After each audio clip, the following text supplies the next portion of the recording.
আপনাকে বাথরুমে যে লুঙ্গি তুলে দিয়ে আসতে হবে, ওখান থেকে নিয়ে এসে। তো এই কাজগুলো পৃথিবীতে মাত্র দুই ধরনের মানুষ আপনার সাথে করতে পারবে, আপনার স্ত্রী না, আপনার স্ত্রী অথবা বাদী।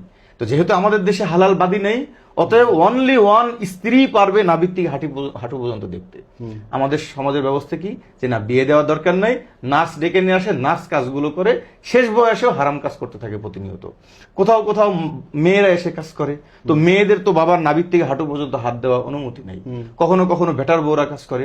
এবং কত মারাত্মক একটা ব্যাপার হলো যে কোনো বেটার বউ, ছেলের সন্তানের স্ত্রী যদি শ্বশুরের গায়ে হাত দেয়, ধরেন 60 বছরের একটা বুড়া তাকে পিঠ ডলে দিচ্ছে, ওই অবস্থায় যদি ওই 60 বছরের পুরুষের এই 18 বছরের নারীর ছোঁয়াতে শরীর গরম হয়ে যায়, তো সাথে সাথে কিন্তু তার ছেলে হারাম হয়ে যায়। সিরিয়াসলি? হ্যাঁ, যদি কোনো শ্বশুরের গায়ে স্ত্রীর হাত পড়ে, বেটার বোর হাত পড়ে, আর শ্বশুরের যদি ভিতরে কামভাব চলে আসে, সাথে সাথেই শুধু তালাক না, চিরজীবনের জন্য হারাম হয়ে যাবে সন্তানের জন্য।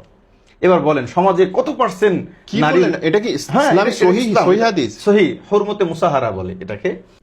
আমি আপনাকে একটা গুরুত্বপূর্ণ মাসলা আলোচনা করি, সেটা হলো যে ইসলামের একটা বিধান হলো যে যদি কোনো মেয়ের বাবার সাথে টাচ লাগে, এবং সেটা কোনো কাপড় ছাড়া, এমনি টাচ লাগলো, অনেক সময় ব্লাউজে পণ্য থাকে, এখানে ধরে উঠাচ্ছে বাবার মেয়ের, অথবা কখনো ছেলের যদি মায়ের সাথে এমন ঘটে যায়, মার পাশে বসছে এক লেপের মধ্যে মানে বসে টিভি দেখতেছে, অথবা শাশুড়ির সাথে যদি কাপড় ছাড়া কোনো টাচ লেগে যায়, অথবা বেটার বোর যদি শ্বশুরের সাথে টাচ লেগে যায়, এই 4 ধরনের মানুষের কোনো একটা ঘটে গেলে সাথে সাথে ছেলের যদি টাচ লাগে বাবার সংসার হারাম, হ্যাঁ, যদি বেটার বোর টাচ লাগে তাহলে জামাইয়ের সংসার হারাম, যদি শাশুড়ির টাচ লাগে তাহলে নিজের মেয়ের সংসার হারাম।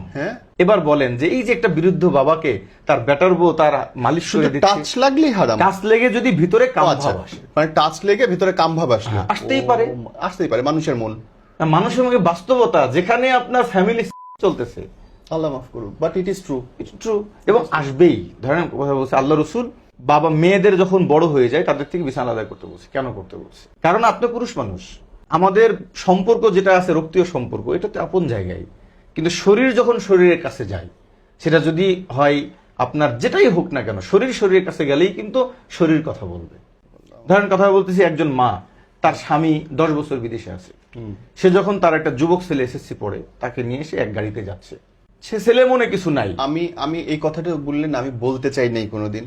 আমি একটা এপিসোড শুট করছিলাম যেখানে, মাফ করুক আমি সেটা পাবলিশ করি নাই, মা তার সন্তানের সঙ্গে অবৈধ সম্পর্ক, আল্লাহ মাফ করুক, আমি নাউজুবিল্লাহ। আপনার এই মোহাম্মদপুরে থেকে আমাকে এই পর্যন্ত 4 থেকে 5টা ছেলে ফোন দিয়েছে, তারপরে একটা ছেলে বলতেছে, হুজুর আমার মা আমাকে বিয়ে করতে দেয় না। কি জন্য? বাবা মারা গিয়েছে, উনি সামাজিক স্ট্যাটাসের জন্য আর বিয়ে করবে না, কিন্তু আমাকে ব্যবহার করে এবং বলে তুই যদি আরেকটা বিবাহ করিস তাহলে আমি আত্মহত্যা করবো, আমাকে বিয়ে করতে দেয় না। এই পরিমাণ নোংরামি শুরু হয়েছে। অথচ সে ছেলে বলতেছে, হুজুর আমি 3 দিনের জামাতে গিয়েছি অনেকবার, আমি জাহান্নাম থেকে বাঁচতে চাই।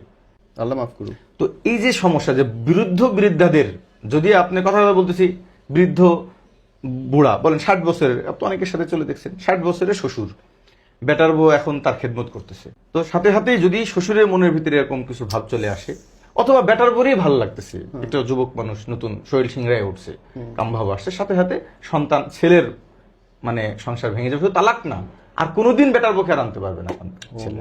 এই জন্য এই বৃদ্ধদের এই বয়সে যেহেতু পৃথিবীর কারোর খেদমত করার অনুমতি নাই, অতএব ওই মুহূর্তেও একজন বৃদ্ধের স্ত্রী দরকার তার খেদমত করার জন্য। আমি জানতামই নাই এই মাসলাটা বহুজন জানেন এবং আলোচনা করেন, এটা লজ্জাস্কর। তো কিন্তু হাজারো বাংলাদেশে এরকম পরিবার আছে বলে কি আমি একটা ভয়াবহ হাদিস আলোচনা করব না? এই জন্য আমি সবাইকে বলি যে দরকার হয়, দেখেন অনেক সময় শ্বশুররা বেটার বউকে আনতে যায়, অনেক সময় মোটরসাইকেলের পিছনে চড়ায়, অনেক সময় অনেক বাবা আছে নিজের মেয়েকে পিছনে মোটরসাইকেলে চড়ায় স্কুলে নিয়ে যায়। এখানে যদি মেয়ের হাত এক তো শরীরের টাচে, তো শরীর এমনি গরম হতে পারে, যদি না হয় তাহলে তো কোনো ঝামেলা, কোনো সমস্যা নাই। কিন্তু যদি যে কারোর, দুইজনের হওয়া লাগবে না, যে কোনো একজনের যদি কামভাব চলে আসে, ভিতরে শিহরায় উঠে, শরীরের ভিতরে পরিবর্তন ঘটে, তাহলে সাথে সাথে হারাম হয়ে যাবে। নাউজুবিল্লাহ। আল্লাহ আমাদেরকে মাফ করুন। আল্লাহ আমাদের মাফ করুন।